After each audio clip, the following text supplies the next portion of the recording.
The thermometer read 118 degrees Fahrenheit when we breached the underground chamber. But that's not what made my hands shake as I held the flashlight.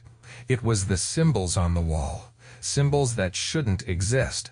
Symbols that predated Mesopotamian civilization by what our carbon dating would later suggest was at least 3,000 years.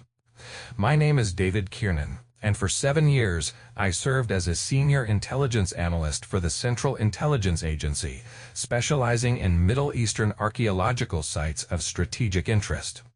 What I'm about to tell you has been cleared for public discussion only recently, and even now there are parts of this story that will never see the light of day.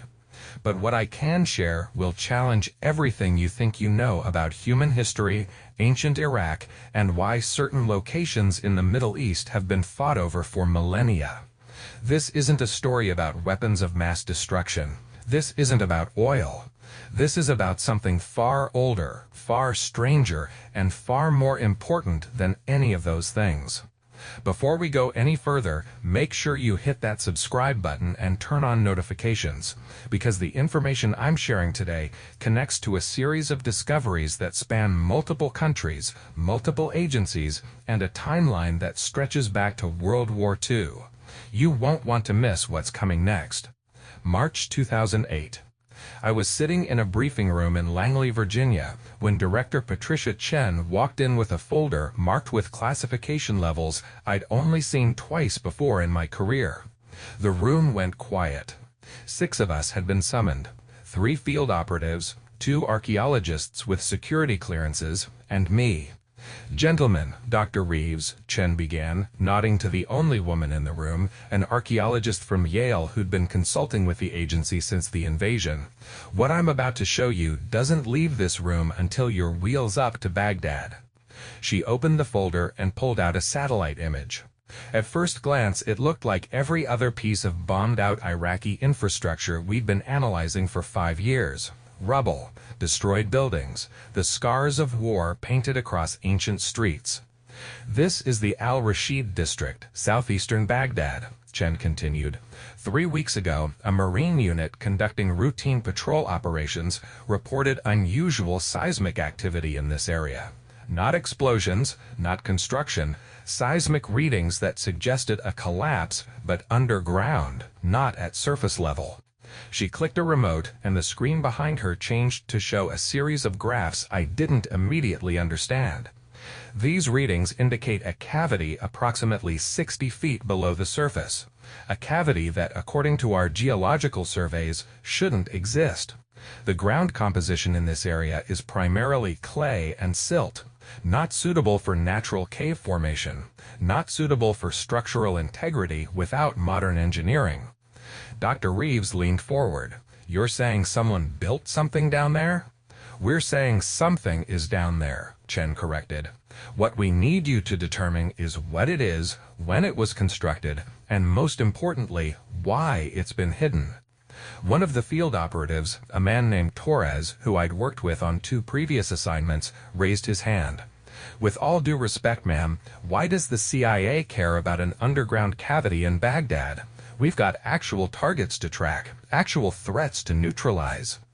Chan's expression didn't change, but something flickered in her eyes.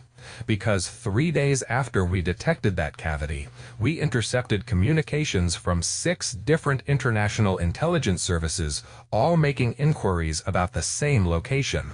Russian GRU, French DGSE, Chinese Ministry of State Security. Even the Israelis, who've been our partners, started asking questions they wouldn't answer." She paused, letting that sink in. "When everyone wants to know about the same hole in the ground in Baghdad, it stops being just a hole in the ground." The C-130 touched down at Baghdad International Airport at 0:30 on a moonless night. They preferred it that way. Less visible, fewer questions. We were traveling under diplomatic cover, officially listed as State Department personnel conducting infrastructure assessment. Our actual mission brief was locked in a safe that would travel with us in an armored convoy to our staging area. Baghdad in 2008 was a city trying to remember how to breathe. The worst of the sectarian violence had begun to subside, but you could still feel the tension in the air like humidity before a storm. We were housed in the International Zone, what everyone still called the Green Zone, in a converted office building that now served as a temporary CIA station. Our first morning in country, we met with the Marine unit that had first reported the anomaly. Lieutenant Marcus Chen, no relation to Director Chen, was a 26-year-old from Sacramento who looked like he'd aged a decade in his 2 tours of duty. We were on patrol, standard route, he explained, pointing to a map spread across a folding table. Right here, near this old mosque. One of my guys, Corporal Davis, he's got this thing about feeling vibrations. Grew up in California earthquake country, real sensitive to ground movement. He stops the patrol, says something feels wrong. Wrong how? I asked. He said the ground felt hollow. I know how that sounds, but Davis, he's never been wrong about this stuff. So we set up a perimeter, called in the engineers. They did a ground-penetrating radar sweep, and he pulled out a printed readout. This is what they found. The image showed a clear void space beneath the surface, roughly circular, maybe 50 feet in diameter. But what caught my attention were the smaller structures surrounding it, what looked like corridors or passages radiating outward like spokes on a wheel. Dr. Reeves put on her reading glasses and studied the image. This is deliberate architecture. This is planned. Lieutenant, what's directly above this location now? Rubble, mostly. There was a building there, colonial era, we think British construction from the 1920s. Took a hit during the invasion, collapsed into its own foundation. We cleared the area for safety, but haven't done any reconstruction. And before the British, she pressed. Lieutenant Chen shrugged. That's outside my knowledge base, ma'am. But there's a local we've been working with, older guy named Farhan. He knows the history of this area better than anyone. Says his family has lived here for generations. He might be able to help. That afternoon, we met Farhan in a small cafe within the protected zone.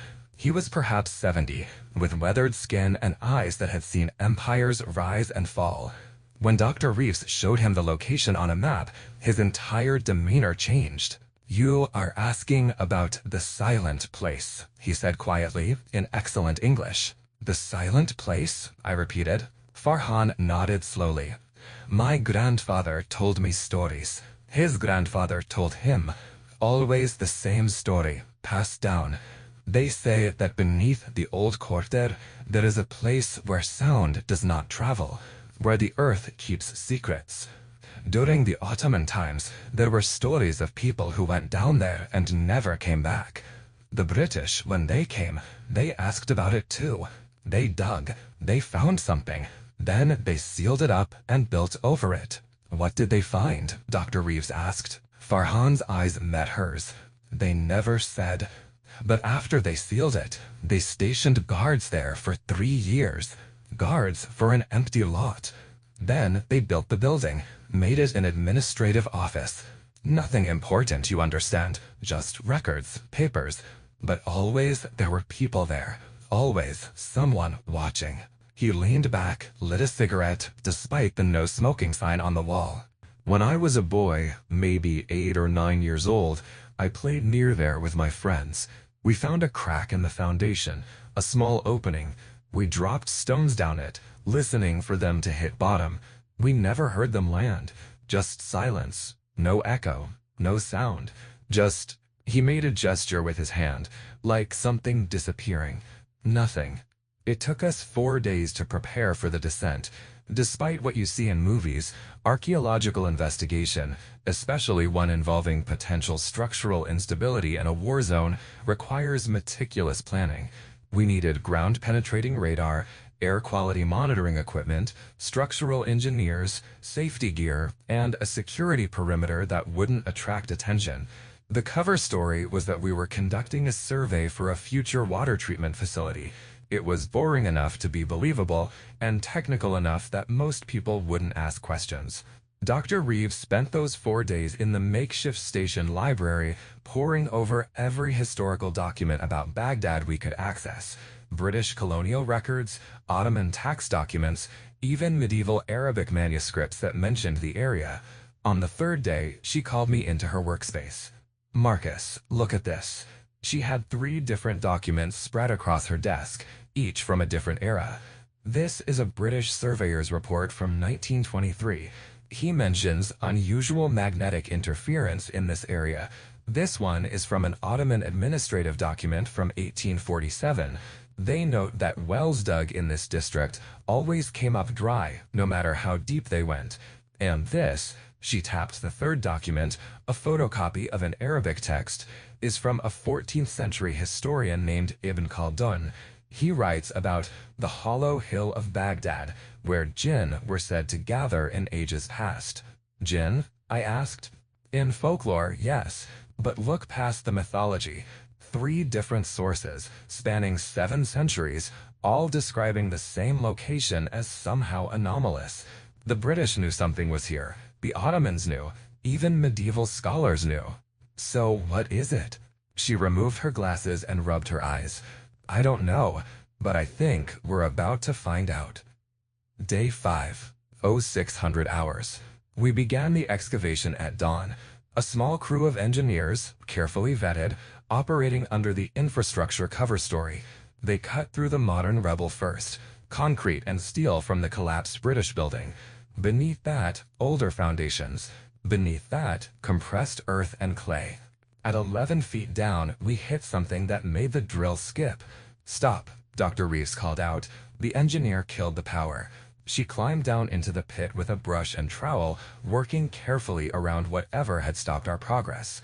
After 10 minutes of careful excavation, she sat back on her heels. "Oh my God," she whispered. It was stone, but not just any stone. Massive blocks of limestone, fitted together with such precision that you couldn't slip a piece of paper between them. The blocks were carved with symbols, geometric patterns that seemed to shift and flow as you looked at them. "This isn't possible," Dr. Reeves said. "This level of masonry, this precision, this is Old Kingdom Egyptian level of craftsmanship. But we're in Iraq, and these symbols aren't hieroglyphics." She ran her hands across the stone, tracing the patterns. "I've seen something like this before. In a museum in Berlin, fragments were covered from Göbekli Tepe in Turkey. But even those weren't this sophisticated." "How old are we talking?" Torres asked from above. Dr. Reeves was quiet for a long moment. "If this is what I think it is, 7,000 years, maybe older." We worked through the day, carefully excavating around the stone until we'd exposed an area roughly 6 feet square.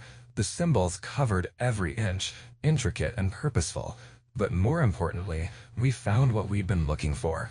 A seam, a gap in the stonework that suggested an entrance. By nightfall, we'd cleared enough space to see that the seam formed the outline of a doorway that had been sealed with a different type of stone, cruder, more recent. Someone had closed this up, probably during the British period, based on the tool marks.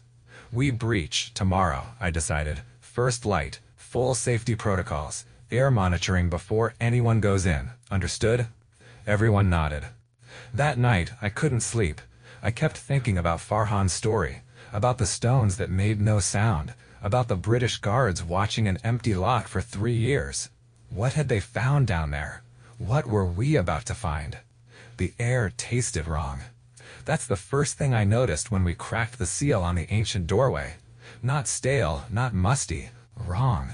Like breathing in a room where the oxygen has been replaced with something that only pretends to be air. Our monitoring equipment said the atmosphere was safe, but my lungs disagreed with the assessment. "Gas masks on," I ordered, even though the readings were green across the board. "I don't care what the sensors say." Torres nodded approvingly. He'd been in enough bad situations to trust his gut over technology. We'd spent 3 hours carefully removing the British-era seal stones. Whoever had closed this entrance had done so with purpose, each stone marked with a date, November 7, 1924. But more interesting were the symbols carved into the reverse side of the sealing stones, symbols that matched nothing in any historical database. Dr. Reeves had photographed every inch before we removed them. "These aren't warning signs," she'd said, studying the carvings. "They're instructions. Or maybe coordinates? I can't be certain, but the mathematical precision here suggests they're meant to be read, not just seen." Now, with the seal broken, we stood at the threshold of something that had been hidden for almost a century. The opening was roughly 7 feet tall and 4 feet wide, leading down at a steep angle into absolute darkness. Our LED lights penetrated maybe 30 feet before the shadows swallowed them whole. "Sound check," Torres said, pulling out a small air horn. He pointed it into the opening and gave it a short blast. Nothing. No echo, no reverberation. The sound simply stopped, as if the darkness had absorbed it. "Well," Dr. Reeves said quietly, "Farhan wasn't exaggerating about the silent place." I felt my skin crawl. In my 7 years with the agency, I'd been in some strange situations. I'd investigated Cold War bunkers where things had been tested that shouldn't have been tested. I'd seen archaeological sites that raised more questions than answers. But this was different. This felt deliberate. This felt like a trap. "We proceed in pairs," I said. "Torres, you're with me. Dr. Reeves, you're with Specialist Morgan. Jackson," I nodded to the communications specialist we'd brought along, "you stay topside. Keep the line open. If we're not back in 2 hours or you lose contact, you seal this entrance and call for extraction. Clear?" "Crystal," Jackson replied, already setting up the communication relay. We'd rigged a cable system for safety, military-grade climbing rope anchored to 3 separate points. If the passage collapsed or we encountered structural problems, we'd have a way back. At least, that was the theory. Torres went first. He was the most experienced climber among us, and if anyone could navigate an unknown descent, it was him. I followed 10 feet behind, with Dr. Reeves and Morgan bringing up the rear. The passage angled down at roughly 45 degrees, the stone beneath our feet smooth as glass. Not worn smooth by water or traffic, smooth by design, as if it had been polished to mirror brightness and then aged into darkness. Every 15 feet or so, we encountered more of those geometric symbols carved into the walls, glowing faintly under our LED lights with a phosphorescence that shouldn't have been possible in stone this old. "Are you seeing this?" Dr. Reeves whispered, her voice strangely muted even though she was right behind me. "This phosphorescence? It's not paint, not any kind of applied substance. It's in the stone itself. Somehow they infuse these symbols into the molecular structure of the limestone." "How?" I asked. "I have absolutely no idea. This technology shouldn't exist. Not in 1924, not in ancient Mesopotamia, not anywhere in the archaeological record." We descended for what felt like hours, but was probably only 20 minutes. The passage never varied. Same angle, same width, same impossible smoothness. The air grew cooler as we went deeper, dropping from Baghdad surface heat to something approaching 50 degrees Fahrenheit. Then Torres stopped. "We've got a chamber," he said, his voice carrying that flat quality that meant he was seeing something he couldn't quite process. I moved up beside him and immediately understood why he'd stopped. The passage opened into a circular room approximately 50 feet in diameter. But calling it a room doesn't do it justice. The walls, floor, and ceiling were covered in those geometric symbols, thousands of them, layered in patterns that seemed to shift and flow as our lights moved across them. In the center of the chamber stood 7 stone pillars arranged in a perfect circle.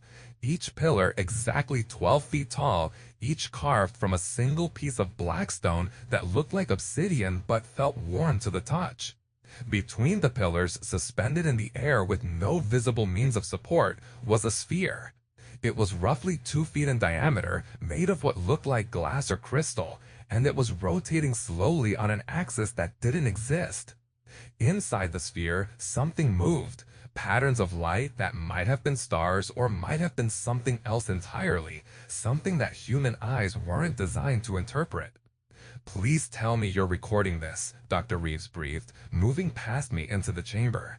"Every second," Morgan confirmed, his handheld camera capturing what our helmet cams might miss. I stepped into the chamber and immediately felt that wrongness again, but amplified. The air here didn't just taste wrong, it felt wrong. The gravity felt wrong. My inner ear was screaming that I was falling even though I was standing perfectly still. "Torres, check for tripwires, pressure plates, anything that might indicate a defensive system." He nodded and began a careful sweep of the chamber's perimeter. Dr. Reeves, meanwhile, had pulled out a tablet and was frantically photographing the symbols, her academic excitement overriding any sense of caution. "David, these patterns, they're not random. Look." She pulled up a comparison image. "This is the star chart from the Dendera Temple in Egypt, dated to around 50 BCE. Now look at this section of the wall here. It's the same constellation arrangement, but the stars are in different positions. Either this is showing the sky at a different time, or it's showing a different sky entirely," I finished. She nodded. "Exactly. And these mathematical notations here, they're sophisticated. We're talking orbital mechanics, celestial navigation, calculations that shouldn't appear in human knowledge until Newton, maybe even Einstein." "Contact," Torres called out. He was kneeling near the base of one of the pillars, examining something on the floor. "We've got remains." I moved to his position. At the base of the pillar, partially hidden by centuries of dust, was a skeleton. Human, clearly, but arranged in a position that suggested the person had died sitting up, leaning against the pillar. The bones were ancient, but they weren't alone. As Torres carefully brushed away more dust, we found others. 7 skeletons in total, one at the base of each pillar, all in the same position. "They were guarding it," Dr. Reeves said quietly. "Or maybe praying for it. Or trapped with it," Torres added darkly. I knelt beside the nearest skeleton and noticed something that made my blood run cold. The skull showed clear signs of trepanation, a deliberate hole drilled into the cranium. But this wasn't crude ancient surgery. The hole was precise, geometrically perfect, creating an opening exactly 2.3 centimeters in diameter. "All of them have it," Torres reported, checking the other skeletons. "Same location on each skull, same size hole, same precision." "They were connected to it somehow," Dr. Reeves theorized, staring at the floating sphere. "This wasn't a tomb. This was an observatory. Or maybe a computer. Those pillars, these bodies, that sphere, they're all part of the same system." Morgan had been slowly circling the chamber, documenting everything. Now he stopped, his camera focused on a section of wall near the entrance. Guys, you need to see this." We gathered around him. He was illuminating a panel of stone that had been carved with different symbols. Not the geometric patterns that covered the rest of the chamber, but something that looked almost like writing. And beneath the symbols, scratched into the stone with something crude and recent, was English text. The British had been here. The scratched message read, "Lieutenant Colonel H. Watkins, Royal Engineers, November 7, 1924. God forgive us for what we have done. Do not activate. Do not activate. It showed us things that cannot be unseen. Seal this place. Let it remain forgotten." Below that, in different handwriting, "Private J. Matthews. The colonel went mad. He tried to destroy the sphere. It killed him. The others too. I am the last. I am sealing this place. If you are reading this, leave now. Leave and never speak of this place. Some knowledge is not meant for man." The chamber suddenly felt much colder. "Torres," I said quietly, "how many skeletons did you count?"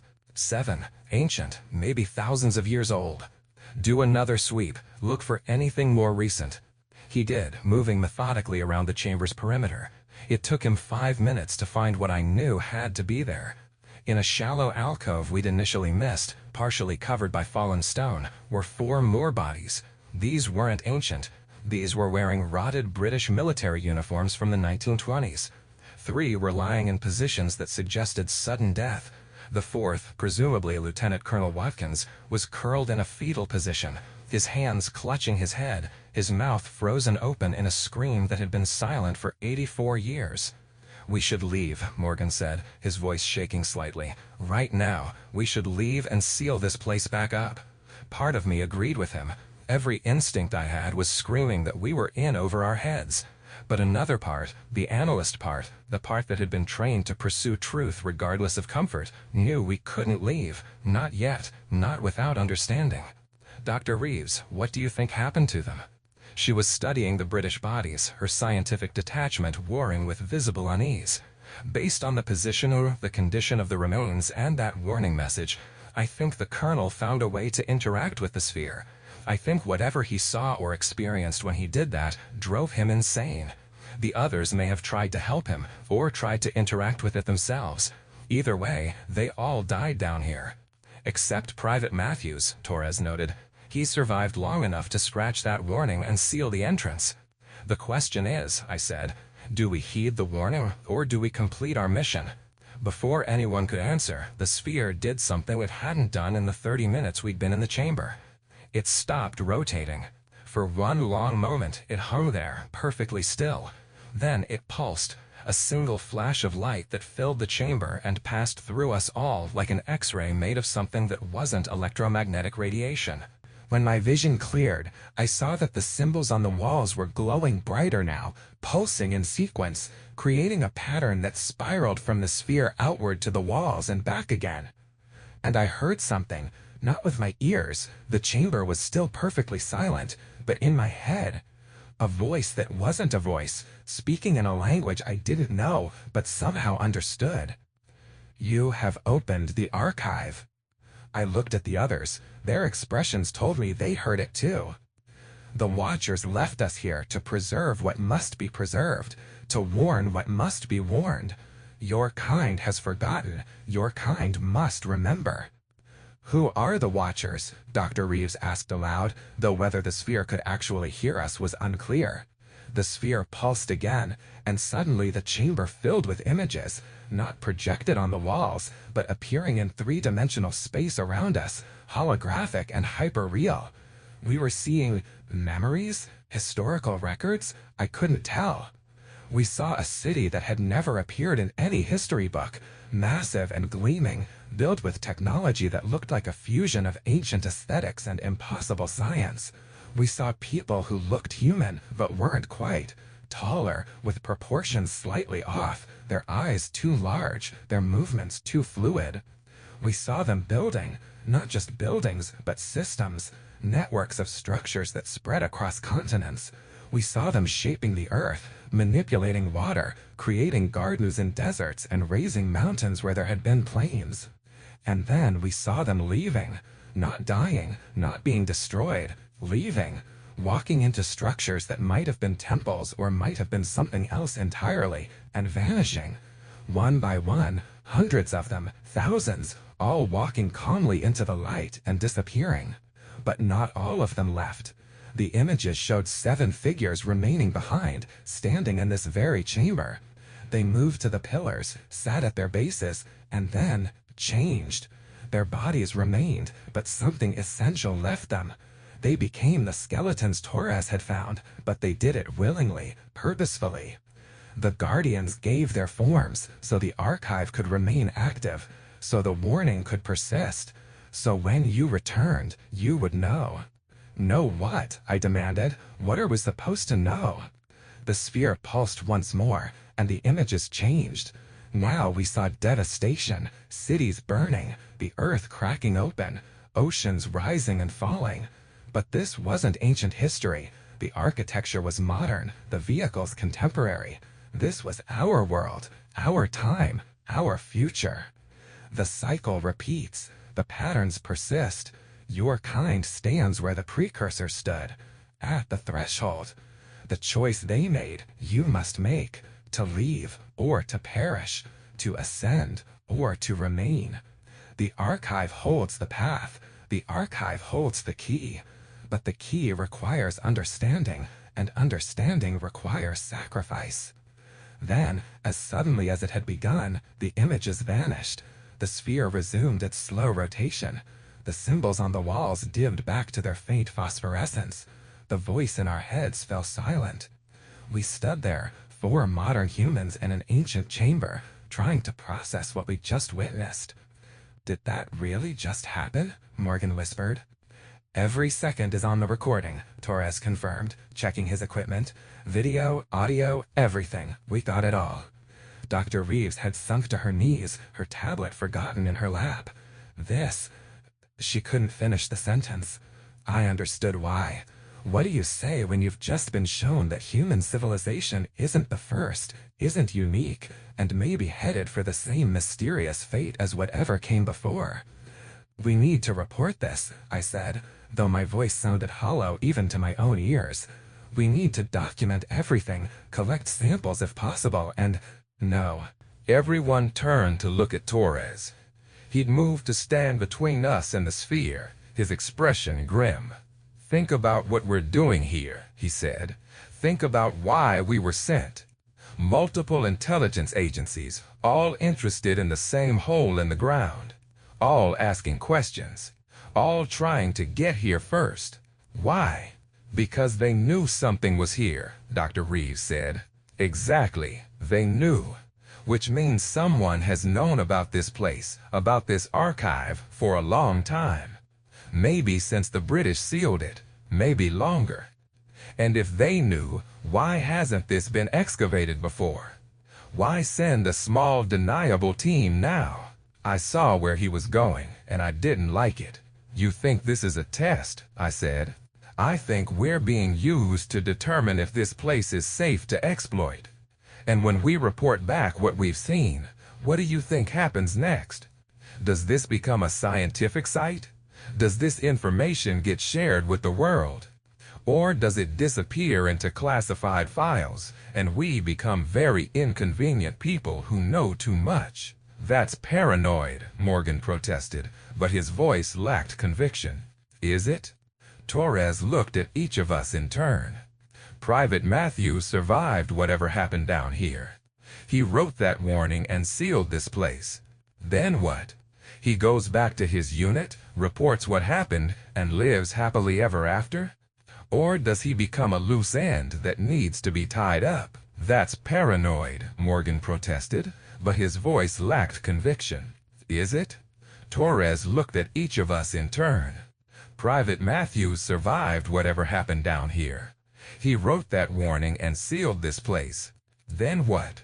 He goes back to his unit, reports what happened, and lives happily ever after? Or does he become a loose end that needs to be tied up?"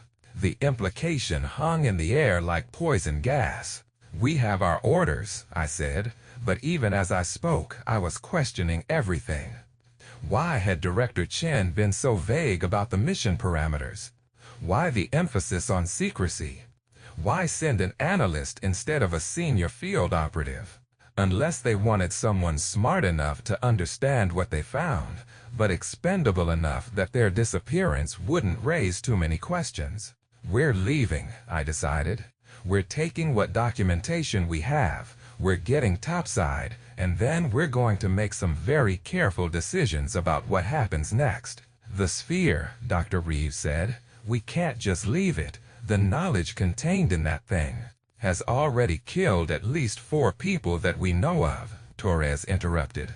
"And that's before we talk about what happened to the original Guardians or Watchers or whatever they were called. This place is a mausoleum disguised as an archive. We got the warning. We should heed it." I looked at the sphere one more time, slowly rotating in its impossible suspension, containing answers to questions humanity had been asking since we first looked up at the stars. "Some knowledge is not meant for man," Private Matthews had written. Maybe he was right. "Pack up," I ordered. "We're extracting." But as we turned to leave, the sphere pulsed once more. Not the brilliant flash from before, just a gentle pulse of light. And in my head, I heard that voice again, quieter this time, almost sad. "The archive will wait. The warning persists. The cycle continues. When you are ready, when understanding comes, the archive will be here. But time grows short. The threshold approaches. Choose wisely." Then nothing. We climbed back up that smooth stone passage in silence, each of us lost in our own thoughts. Jackson was waiting at the entrance, relieved to see us emerge. 2 hours, 11 minutes, he said. "I was about to call it in. What did you find?" "Hell of a story," Torres said. "Hell of a story." We didn't go straight back to the green zone. Instead, Torres insisted we find a secure location outside any official compound. He knew a place, an abandoned pharmacy in a district that had seen better days, but was stable enough that we wouldn't draw unwanted attention. We arrived just before sunset. The Baghdad sky painted in oranges and purples that would have been beautiful under different circumstances. Jackson set up a signal jammer while Morgan transferred all the footage from his cameras to encrypted drives. Dr. Reeves sat against a wall, still processing what we'd seen. I could relate. My hands were shaking as I poured water from a canteen, and it had nothing to do with the heat. "Let's think this through logically," I said, trying to impose some order on the chaos in my head. "What do we actually know versus what we're speculating?" "We know the chamber is real," Dr. Reeves said. "We know the sphere is real and exhibits properties that violate several laws of physics. We know it communicated with us using technology that appears to be some form of direct neural interface. We know there were at least 2 groups of people who died down there, one ancient, one from 1924. And we know that multiple intelligence agencies are actively interested in this location. We also know," Torres added, "that Director Chen was specifically vague about mission parameters. We were told to investigate and report, but not given any context about why this location mattered or what previous intelligence suggested might be there." "Standard operational security," I countered, though I was playing devil's advocate more than defending the agency at this point. "Is it? You've been with the CIA for 7 years, David. Have you ever been sent on a mission where you weren't given at least some background intelligence, some context?" He was right. Even on classified operations, analysts received briefing packets, historical context, operational parameters. This mission had been different from the start. Urgent but vague, important but compartmentalized. "So what's your theory?" I asked. Torres pulled out a small notebook, old school, no electronics to hack or trace. "Theory 1. The agency knows exactly what's down there because they've known about it since the British sealed it. They sent us to verify it's still intact and determine if it's safe to exploit. In this scenario, we're advanced scouts, expendable if things go wrong." "That's dark," Morgan muttered. "Theory 2, Torres continued. The agency knows something is down there, but not exactly what. Multiple intelligence services picking up the same signals suggests a recent trigger event. Maybe the seismic activity that Lieutenant Hayes reported was actually the sphere activating on its own. In this scenario, it's a race between agencies to get there first, and we just won." "Theory 3, Dr. Reeves interjected, is that this is bigger than any one agency. The British found it in 1924, and it killed their team. They sealed it and presumably reported it to their government. That information would have been shared through intelligence networks, maybe passed down through generations of operatives. There could be a whole shadow system built around managing these sites." "Sites," I picked up on her plural. "You think there are more?" She pulled out her tablet, which she'd been using to review the symbol photographs even in our current situation. "Look at these patterns from the chamber walls. They're not just decorative. They're maps. Star charts, yes, but also terrestrial coordinates. I've been running pattern recognition on them, and I'm getting matches to locations all over the world. Egypt, Peru, India, Antarctica. At least 14 distinct sites that I can identify so far." The implications crashed over me like a wave. "A network. A global network," she confirmed. "The precursors or watchers or whatever we want to call them, they didn't just build one archive, they built a system. And if our site was sealed by the British in 1924, what happened at the others? Were they all sealed? Are some still open? Are other teams being sent to other locations right now?" My secure phone buzzed. It was an encrypted message from Director Chen. "Status report required. Immediate. Extraction team en route to your last known location." I showed the message to the others. "That was fast," Torres said. "We've been out of contact for less than 4 hours. They're already sending extraction? Either they're very concerned about our well-being, or they're concerned about what we might have found," I finished. The phone buzzed again. Another message. "Communication protocols have been violated. Explain absence from designated secure location." "They're tracking us," Jackson said, pointing to his jammer. "This thing should be blocking all signals, but if they've got satellite coverage and heat signatures, they know we're not where we're supposed to be." We have maybe 30 minutes, Torres estimated. Then they'll have teams sweeping the area. We need to decide right now what we're doing. I looked at each of them. Morgan, young and scared but trying to hide it. Jackson, already calculating exit routes. Dr. Reeves, her scientific mind at war with her survival instincts. Torres, calm and collected, ready for whatever decision I made. If we go back and report everything, I said slowly, what happens? Best case scenario. Best case? Dr. Reeves considered. The information is taken seriously. Scientific teams are assembled. Proper excavation protocols are established. The discovery is eventually shared with the academic community, and the world benefits from this knowledge. And worst case? Worst case, Torres said flatly, we disappear. Car accident, training incident, health complications. The footage gets classified at levels above top secret. The site gets either destroyed or locked down, and the knowledge dies with us. There's a middle option, I said. We report what we found, but hold back the recordings. Keep copies somewhere safe. That gives us leverage, insurance. Against the CIA? Morgan looked skeptical. Against multiple intelligence agencies? David, we're talking about organizations that have unlimited resources and zero accountability when they want to make something go away. He wasn't wrong. My phone buzzed a third time. This message was different, not from Director Chen. The sender was listed as Athena, a code name I didn't recognize. The message was brief.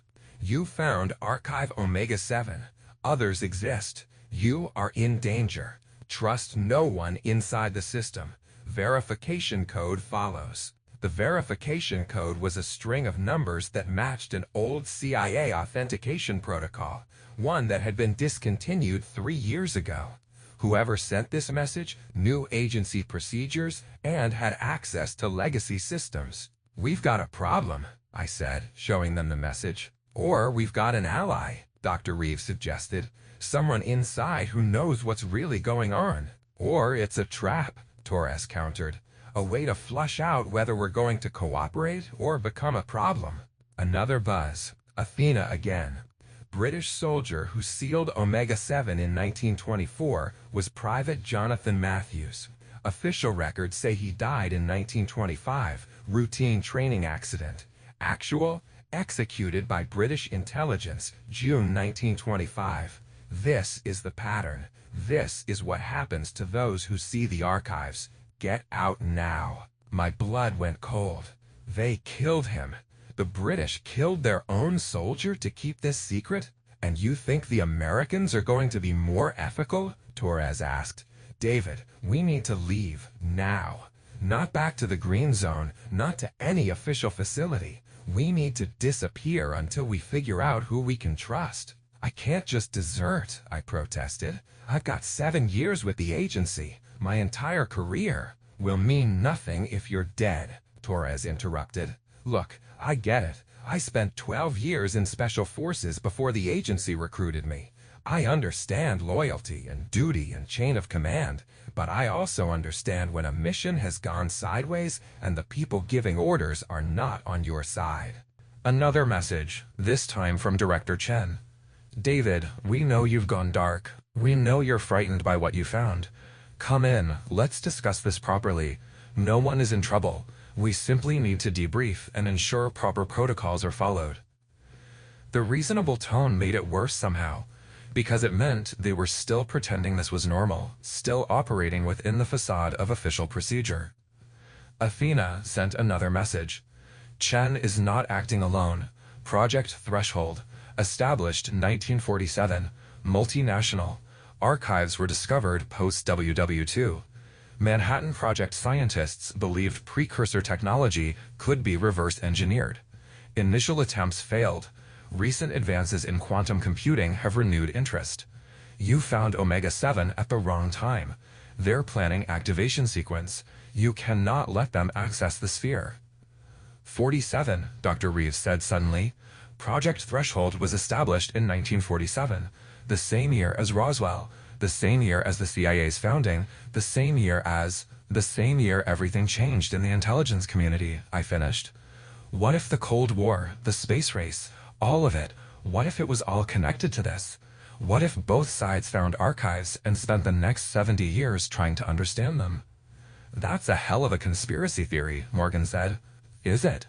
I pulled up a secure browser on my phone, accessing CIA historical files I had clearance for. Look, 1947, unexplained funding increases in Department of Defense. 1952, establishment of multiple deep underground military bases with no stated purpose. 1969, Apollo program achieves moon landing, but several planned missions are mysteriously canceled. 1989, massive increase in ground-penetrating radar research. 2001, after 9/11, huge budget increases for unspecified national security priorities. I looked up at them. What if Threshold has been operating this entire time? What if every major intelligence operation for the last 75 years has been, at least in part, about finding and controlling these archives? My phone rang. Not a text, an actual call. Director Chen. I stared at it, watching it ring, knowing that answering might be the last mistake I ever made. Don't, Torres said. I answered it anyway, putting it on speaker. David, Chen's voice was calm, controlled. I need you to listen carefully. What you found in that chamber has been known to a select group for a very long time. We understand that it's shocking, that it raises questions about history and humanity's place in the universe. But there are protocols for this, systems in place to manage this knowledge responsibly. Like the British managed it? I asked. Private Matthews is dead because of these protocols. A pause. Then, you've been talking to someone outside authorized channels. David, listen to me. The people contacting you, they don't have the full picture. They're part of a fringe element that wants to release this information prematurely. Do you understand what would happen if this got out? The social disruption, the religious upheaval, the geopolitical chaos? So the answer is to keep humanity in the dark forever? The answer is to proceed carefully, scientifically, with proper controls. We've been studying these sites for decades. We're close to breakthroughs that could revolutionize energy, medicine, space travel. But it requires patience and discipline. And executions? I asked. How many people have died to protect this secret? Another pause, longer this time. When Chen spoke again, her voice had changed, less reassuring, more commanding. You need to come in, David, all of you. This isn't a request. You've accessed classified material. You've gone dark with sensitive intelligence. Every minute you remain out there, you're committing federal crimes. More importantly, you're making yourselves targets. Other agencies know what you found. Not all of them are as restrained as we are. Meaning, the Russians would kill you and take the data. The Chinese would kill you and destroy the site. Even our allies, the British, the French, they have standing orders regarding archive exposure. You think you're running from the CIA? David, we're the only reason you're still alive right now. I looked at Torres. He shook his head firmly. I need time, I said. Time to process this, time to think. You have 2 hours, Chen said. After that, I can't protect you. 2 hours, David. Come to the green zone, to the secure facility. We'll talk properly, with everything on the table, but you need to come in. She hung up. Well, Morgan said into the silence, that was comforting. 2 hours, Jackson repeated. If we're going to run, we need to do it now. I can get us to the airport, maybe get us on a civilian flight out before they lock down travel. And go where? I asked.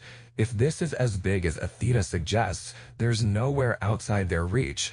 The moment we land anywhere, we'll be picked up. Not if we go to ground properly, Torres said. I've got contacts, people who owe me favors. We could disappear for months, maybe years. While they have the sphere, Dr. Reeves said quietly. While they have the archive. If what Athena said is true, if they're planning an activation sequence, we could be talking about something catastrophic. Remember what we saw, those visions of destruction. What if that's not a prophecy? What if it's a warning about what happens when you activate an archive incorrectly? Then we need to stop them, I said. How? Morgan looked around our abandoned pharmacy hideout. We're 4 people with some video files and a whole lot of questions. They're a global conspiracy with unlimited resources. What exactly is our play here? I thought about the sphere, about the voice in my head. The archive will wait, it had said. When you are ready, when understanding comes, the archive will be here. What if we're thinking about this wrong? I said slowly. What if the archive isn't the threat? What if it's actually the solution, but only if approached correctly? Explain, Torres said. The precursors left these archives as warnings, right? To tell whoever came after them about the cycle, about the choice they faced. They didn't destroy the technology or seal it away permanently. They preserved it and left guardians to maintain it. Why? Because they wanted someone to find it, Dr. Reeves said, catching on. But not just find it, understand it. The archives aren't meant to be reverse engineered or weaponized. They're meant to teach. So if Threshold has been trying to exploit the archives for 70 years and hasn't succeeded, maybe that's the point. Maybe the archives don't respond to force or analysis. Maybe they respond to the right kind of consciousness, the right kind of intention. That's very philosophical, Torres said, but it doesn't solve our immediate problem of being hunted by multiple intelligence agencies.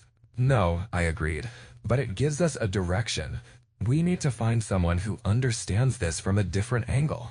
Not a scientist trying to take it apart, not a military strategist trying to weaponize it.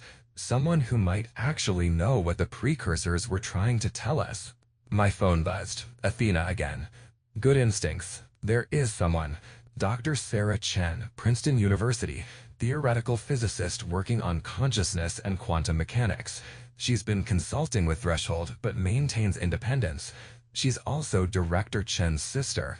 Family complications make her vulnerable. She might help, she might also betray you. But she's your best option for understanding what the archives actually are. Chen's sister, I read aloud. This Athena source is giving us Director Chen's sister as a contact. That's either brilliant or suicidal. Why brilliant? Because if we approach her, it puts Director Chen in an impossible position.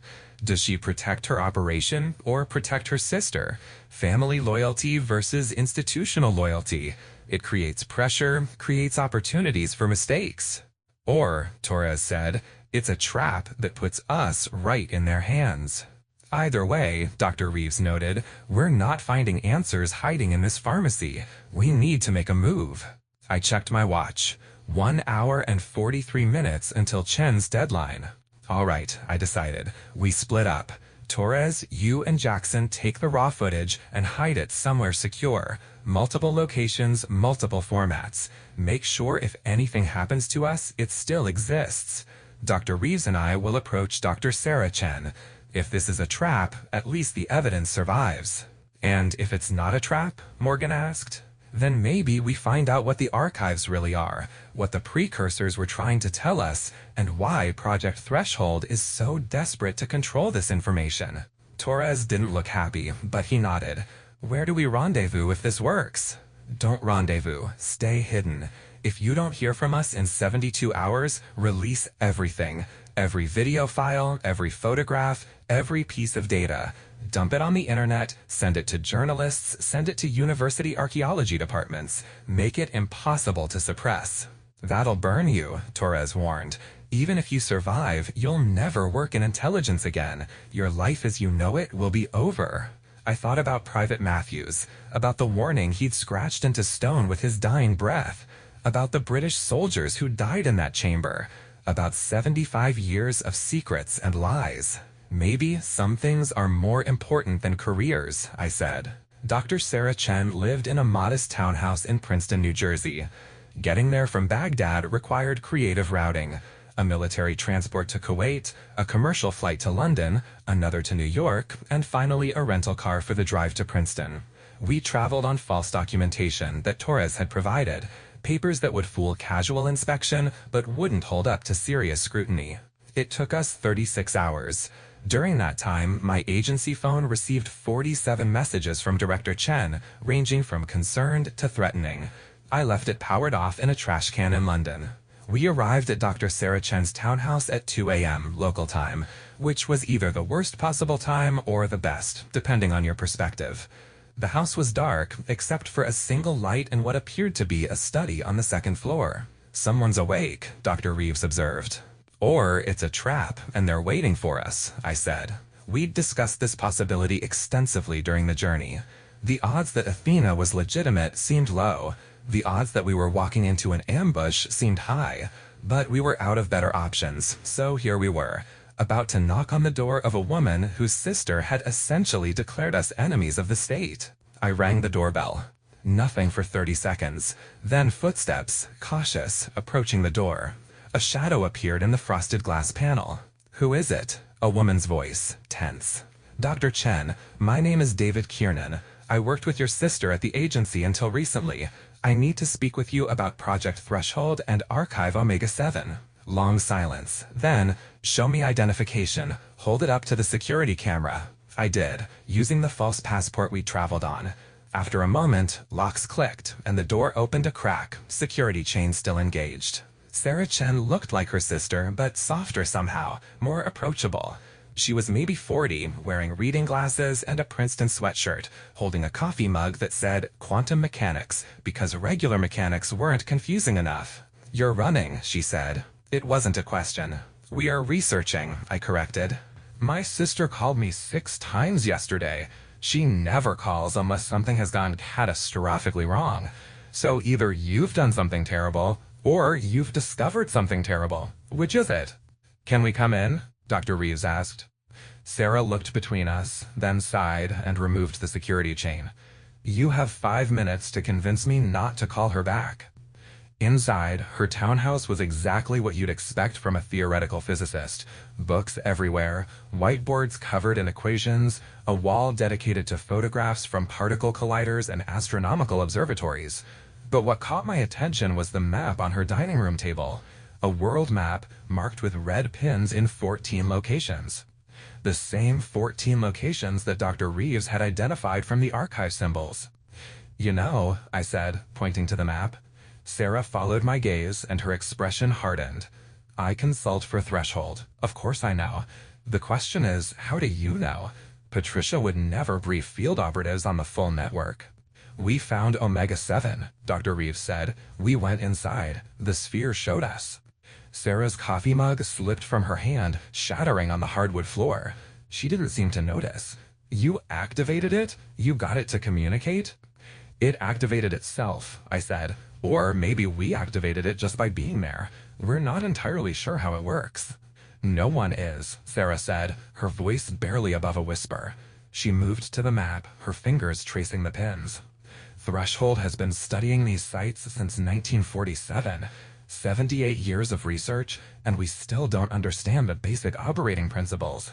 The spheres are inert. They rotate, they glow, but they don't communicate. They don't share information. They just exist." "Until now," Dr. Reeves said. "Until now," Sarah echoed. She looked at us with something approaching awe. "What did it show you?" We told her everything.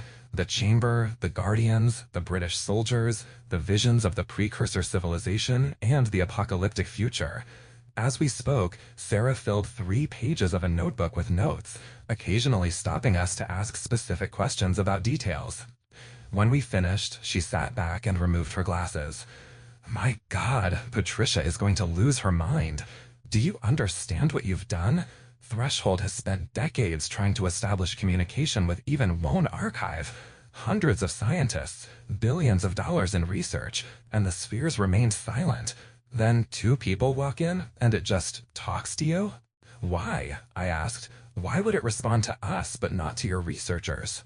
Sarah stood and began pacing. "That's the question that's haunted me for 15 years. I've been consulting with Threshold since I finished my doctorate. At first, I thought it was pure physics. We just didn't have the right equipment, the right frequencies, the right quantum states. But over time, I came to a different conclusion, one that my sister disagrees with rather strongly. Which is, the archives aren't technology in the way we understand technology. They're not machines that can be operated or programmed. They're more like organs, biological systems. They respond to consciousness, to intention, to something fundamentally human that we can't quantify or measure. The guardians, Dr. Reeves said, the 7 bodies at the base of each pillar, they died there, voluntarily, gave up their physical forms. Maybe they didn't just die, maybe they merged with the system somehow. Sarah nodded enthusiastically. Exactly. I've been arguing for years that the archives require a conscious interface, not a mechanical one. But Threshold's approach has always been reductionist. Take it apart, analyze the components, reverse engineer the technology. They can't accept that some things might not work that way. So what's changed? I asked. Why is your sister so determined to activate the archives now? Sarah's expression darkened. Because we're running out of time. The spheres have been growing more active over the past 5 years.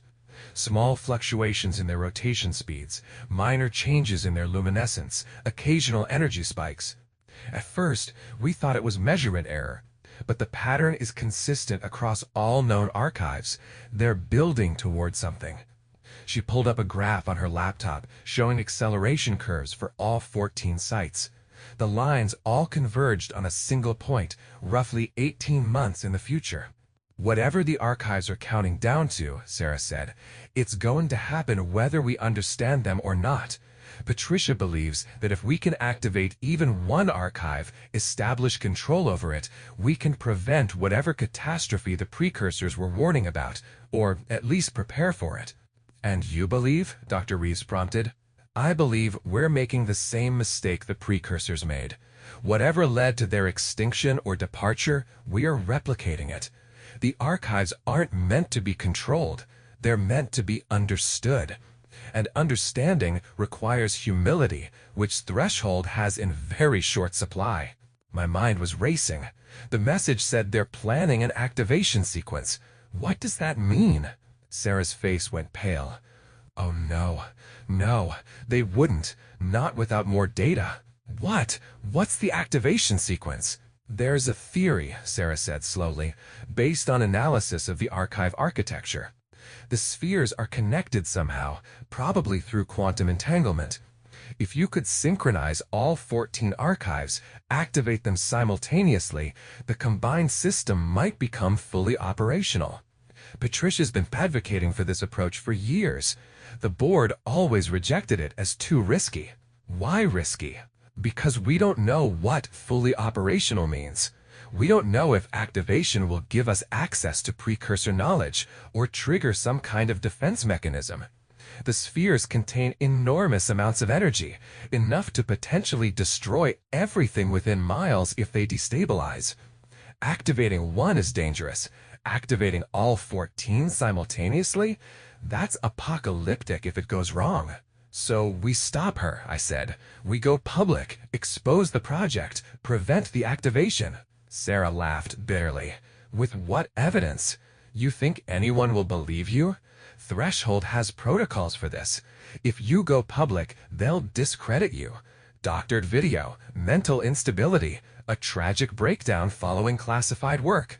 By the time they're done, you'll be lucky if you're not institutionalized. Then what do we do? Dr. Reeves asked. Just let them proceed? No, said firmly. We beat them to it. You got Omega-7 to communicate. If we can replicate that at other archives, establish genuine communication instead of forced activation, we might learn what we actually need to know. We might understand what choice the precursors made.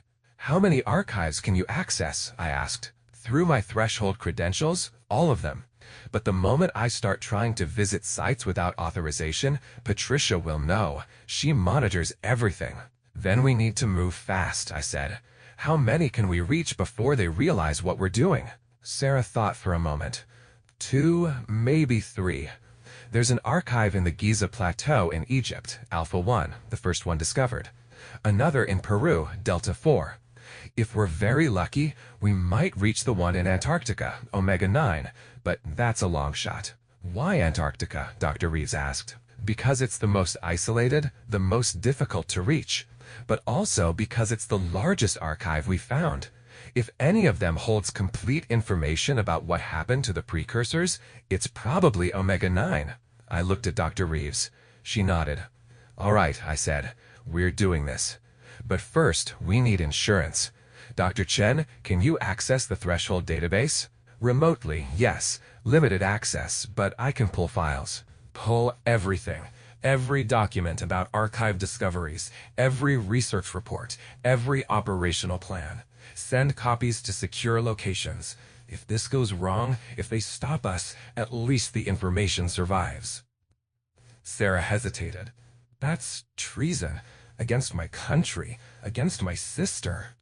Your sister is planning to activate 14 ancient devices she doesn't understand, knowing it could kill millions if something goes wrong. That's not patriotism, Dr. Chen. That's madness. She stared at me for a long moment. Then she nodded and opened her laptop. God forgive me, she whispered, and began typing. The Giza Plateau at night is otherworldly. Standing in the shadow of the Great Pyramid with the knowledge that something older lies beneath it changes your perspective on everything. Sarah's threshold credentials got us past security without questions. The Egyptian government officially knew nothing about Alpha 1. Unofficially, they'd been compensated handsomely to allow archaeological research in a sealed chamber beneath the Sphinx. The archive here was different from Baghdad, larger. The chamber was nearly twice the size, and the sphere was surrounded by 12 pillars instead of 7. The symbols on the walls were more elaborate, more detailed, and the atmosphere felt charged, electric, like standing too close to a lightning strike about to happen. It's more active, Sarah confirmed, checking her equipment. The energy readings here are triple what Baghdad showed, even when dormant. Why? Dr. Reeves asked, photographing the wall patterns. Alpha 1 was the first archive discovered, Sarah explained, in 1947, right after World War II. Some researchers think it's the primary node in the network. If the system is awakening, this would be the epicenter. I approached the sphere cautiously. It was larger than Baghdad's, maybe 4 feet in diameter, rotating faster. The light patterns inside were more complex, almost fractal. What do we do? I asked. In Baghdad, it just activated on its own. Because you were open to it, Sarah said. You weren't trying to control it or analyze it. You were just present. Try that. Be present. No agenda, no expectation. Just witness. I felt ridiculous, but I closed my eyes and tried to clear my mind. Dr. Reeves joined me, then Sarah. 3 people standing in an ancient chamber beneath Egypt, trying to commune with technology that predated human civilization. And then it happened. The voice, but stronger this time, clearer, and it wasn't just in my head, it was in all of us simultaneously. Our consciousness is linked through the sphere. You return. The cycle accelerates. Others force what should emerge naturally. This threatens the balance. This threatens all. Who's forcing it? I asked aloud. Threshold? Those who grasp, those who take, those who believe power is understanding. They prepare the resonance. 14 voices speaking as one, but without harmony. This is not the way. This is the path to silence. Images flooded through us, not linear, not sequential, but all at once. We saw the precursors at their height, a civilization that had mastered physics, consciousness, reality itself. We saw them reaching beyond their world, touching something vast and incomprehensible, and we saw the price they paid. The ascension wasn't transcendence, it was absorption. They touched something in the quantum fabric of reality, something alive, something that existed across dimensions, and it had consumed them. Not maliciously, not intentionally, but the way an ocean absorbs a drop of water. They ceased to be individual, ceased to be precursor, and became part of something else entirely. The archives were their warning, their message to whoever came after. This is what we found. This is what we became. You stand at the same threshold. Choose differently. The activation, Sarah breathed. If threshold synchronizes all 14 archives, they're not just turning on a machine. They're opening a door. The door was opened once. It cannot be closed. But it can be approached with wisdom or with fear, with understanding or with grasping. Your kind chooses fear. Your kind grasps. In 18 cycles of your world, the door opens wider. Those who grasp will fall through. Those who understand will know another way. What other way? Dr. Reeves demanded. What are we supposed to do? But the connection faded. The sphere dimmed. The chamber fell silent except for our ragged breathing. We have to stop them, I said. If Threshold activates the network, they'll trigger humanity's extinction, Sarah finished. Not intentionally, but the result will be the same. We'll touch something we're not ready to touch, and we'll cease to exist as ourselves. We never made it to Peru. Director Patricia Chen was waiting for us when we emerged from Alpha 1. She wasn't alone. 20 armed operatives surrounded the entrance. Night vision equipment, suppressed weapons, the full tactical package. Hello, Sarah, Patricia said, her voice tired. Hello, David. Patricia, Sarah said quietly. Don't do this. Don't do what? Stop 3 people from compromising the most important project in human history? From potentially triggering a catastrophic event by meddling with systems they don't understand? We understand better than you do, I said. The archives told us what happens if you activate the network. You're not unlocking ancient knowledge. You're opening a door that will destroy us. Patricia smiled, but there was no warmth in it. An ancient alien intelligence tells you a scary story, and you accept it as truth? David, I trained you better than that. Always question your sources. Always verify. I saw it, Dr. Reeves interjected. We all saw it. The precursors didn't transcend, they were absorbed. They ceased to exist as individuals. That's what you're risking. Or, Patricia countered, that's what they evolved into. Transcendence by any other name. We've been stuck on this planet for 200,000 years, barely making it to our own moon. The precursors found a way forward. I intend to take it. Sarah stepped forward. Patricia, please. As your sister, as someone who loves you, don't do this. The activation sequence will kill billions. Even if you're right about transcendence, most of humanity won't make it through. Is that really the legacy you want? For the first time, Patricia's mask cracked. We don't have a choice, Sarah. The spheres are activating whether we want them to or not. In 18 months, this happens regardless. At least this way, we choose our fate instead of having it chosen for us. That's fear talking, I said. The archives specifically warned about approaching this with fear. The archives, Patricia said coldly, are tools. Sophisticated tools, yes, but tools nonetheless. And tools are meant to be used. The activation begins in 72 hours. Alpha 1 will be the first node synchronized, then the others will follow. By this time next week, we'll know what lies on the other side of that door. And if you're wrong, Sarah asked, then we die as a species that reached for greatness rather than cowering in ignorance. I can live with that. She signaled to her operatives. Take them. Secure facility, full isolation. They're not to communicate with anyone outside Threshold until after the activation is complete. I'm telling you this story from a small apartment in Oslo, Norway. The activation didn't happen. Not because we stopped it, we were locked up for 3 months while Threshold prepared, but because at the final moment, something changed. The spheres themselves refused to synchronize. Every attempt to force the connection failed. The archives, it seemed, had their own opinions about being weaponized. Patricia Chen died 6 months ago. Heart attack, officially. But Sarah told me the truth. She'd tried one last time to activate Alpha 1 alone, and the sphere had shown her something that broke her. She never spoke again, just stared at nothing until her heart gave out. Threshold still exists, but it's different now. Sarah convinced enough of the board that forced activation was suicide. Now they're studying the archives the way the precursors intended, with humility, with patience, with the understanding that some doors shouldn't be kicked open. The countdown continues. We're now 7 months away from whatever the spheres are building toward, but we're approaching it differently. Research teams at each archive trying to establish communication, trying to understand rather than control. Will it work? I don't know, but I know this. Humanity stands at a threshold. The same threshold the precursors stood at thousands of years ago. We can grasp and fall, or we can understand and evolve. The choice is ours, but the window is closing. The archives wait. The door is opening.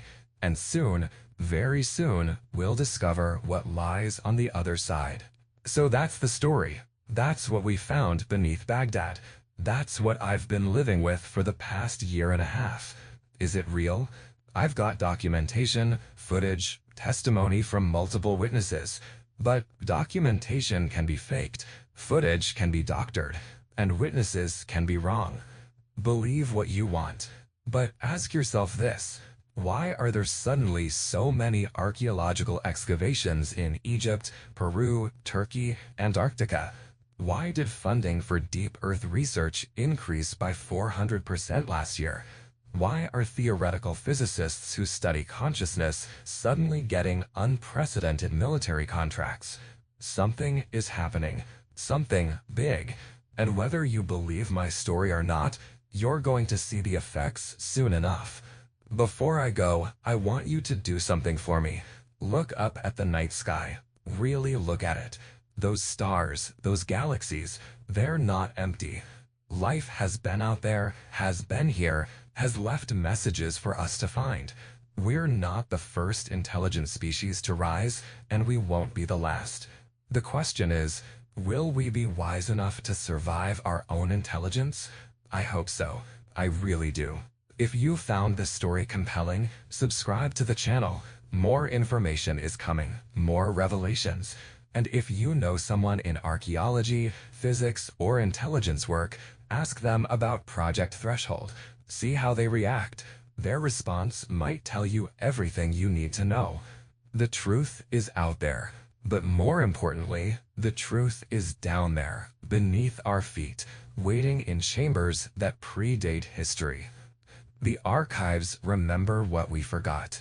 And soon, very soon, we'll remember too. Thanks for watching. Stay curious, stay skeptical, and stay human, because that might be the most important choice we ever make. Like this video if you want to see more classified stories from inside the intelligence community. Subscribe and hit that notification bell so you don't miss the follow-up investigation into the other 13 archive sites. Comment below. Do you believe in ancient precursor civilizations? Have you heard anything about Project Threshold? Let's discuss in the comments. And share this video, because if this information is real, it's too important to keep hidden. Until next time, keep questioning everything.